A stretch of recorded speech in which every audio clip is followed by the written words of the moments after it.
The sun dipped low behind the sprawling hills of Oak Ridge Estates, a gated community known for its ostentatious mansions, private tennis courts, and a homeowners association that acted more like a shadow government than a neighborhood board. In a place where appearances were everything, power wasn't measured just in wealth but in who controlled the gates.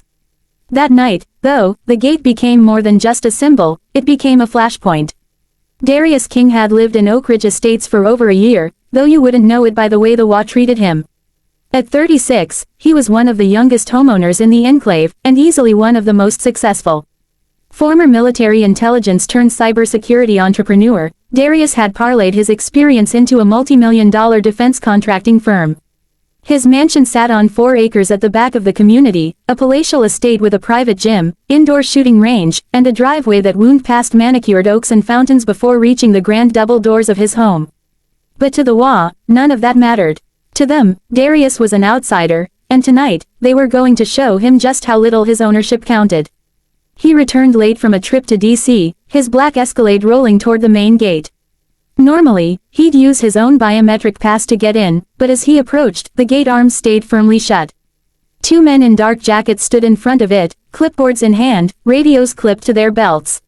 They didn't look like typical security. No uniforms, no badges, just an air of self-importance and a smugness that made Darius's instincts prickle. He rolled down his window. Evening. Gates not opening. One of the men, a heavy-set guy with thinning hair and mirrored sunglasses even though the sun had nearly set, stepped forward. Mr. King, HOA's ordered a temporary hold on your access until further notice. Darius arched an eyebrow. Temporary hold? For what? Non-compliance, the man said, as if it explained everything. We've had multiple reports about disturbances at your property. Unauthorized guests. Excessive noise. Darius laughed under his breath. Disturbances. I was out of town for 3 days. The man's partner, a lean, nervous-looking guy with a walkie-talkie, chimed in. We're just doing our job, sir. HOA president gave strict orders. You're not permitted entry until we get clearance. Darius's smile thinned. He wasn't used to being denied access to his own property, and certainly not by 2 wannabe enforcers standing at a gate he paid for. He leaned out the window, his voice calm but edged with steel. This is my home. You're trespassing on my rights. Open the gate. Sorry, sir. Orders. Darius leaned back in his seat and took a slow breath. His military training had taught him patience under fire, but it had also taught him to recognize escalation before it happened.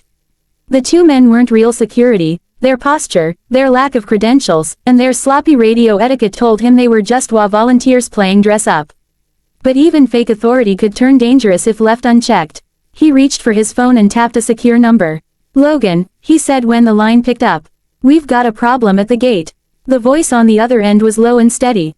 What kind of problem? 2 wannabe security guards, blocking me from my own house. HOA's orders. There was a brief pause, then Logan said, copy.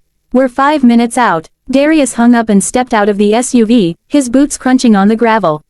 The 2 men stiffened, clearly uncomfortable now that he was outside the vehicle. I'm only going to say this once, Darius said evenly. Move. The gate. The heavy-set one crossed his arms. Sir, if you don't return to your vehicle, we'll have to call the sheriff.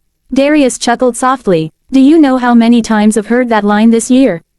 Go ahead. Call whoever you want. They didn't know it yet, but the sheriff wouldn't be the first to arrive. Headlights crested the hill behind him, 3 black SUVs moving in tight formation.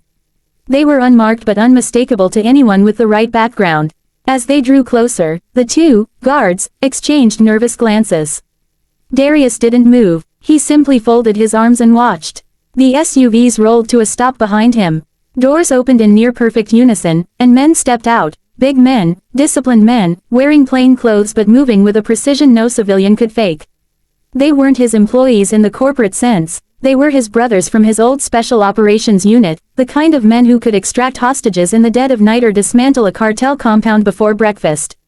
Since leaving the military, many had joined his security consulting firm, and tonight they'd just happened to be at his estate for a private event.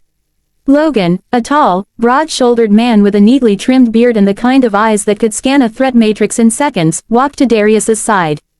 Problem, boss. Darius kept his gaze on the 2 guards. Apparently, I'm not allowed into my own home. Logan nodded once, then looked at the men by the gate. Open it. The heavy-set guard swallowed hard. "Sir, we're just following orders," Wah said. Logan took a single step closer, his voice dropping to a low rumble. "And I'm saying open the gate before you find out what a real cease and desist looks like." The two men hesitated, radios crackling uselessly in their hands.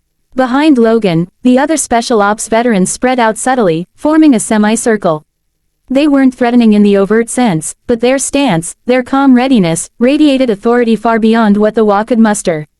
Darius spoke again, this time softer, but with an edge that could cut glass. "You're not law enforcement, you're not security, you're two volunteers standing in the way of a homeowner with every legal right to enter. Right now, the only thing between you and a lawsuit, or worse, is me choosing patience." The lean guard's hand trembled as he reached for the keypad. "We can call the president." "Do that," Darius said, "while you're opening the gate." A beep echoed as the keypad accepted the override code. Slowly, the iron gates began to swing open, the creak of metal sounding like a retreating army. Darius didn't move immediately. He let the moment hang there, the power dynamic shifting like a tectonic plate. The guards stepped back, their bravado evaporating under the weight of men who'd spent their lives under real fire. Finally, Darius turned to Logan. "Escort them off the property line. Make sure they don't come back without a badge or a warrant." Logan gave a small nod, and two of the veterans guided the guards back toward their car. No shouting, no pushing, just firm control.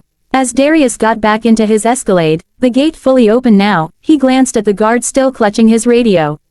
"Tell your president this," he said calmly. "Next time you pull something like this, you won't just be facing lawyers. You'll be facing every single person I served with, and trust me, they're less patient than I am."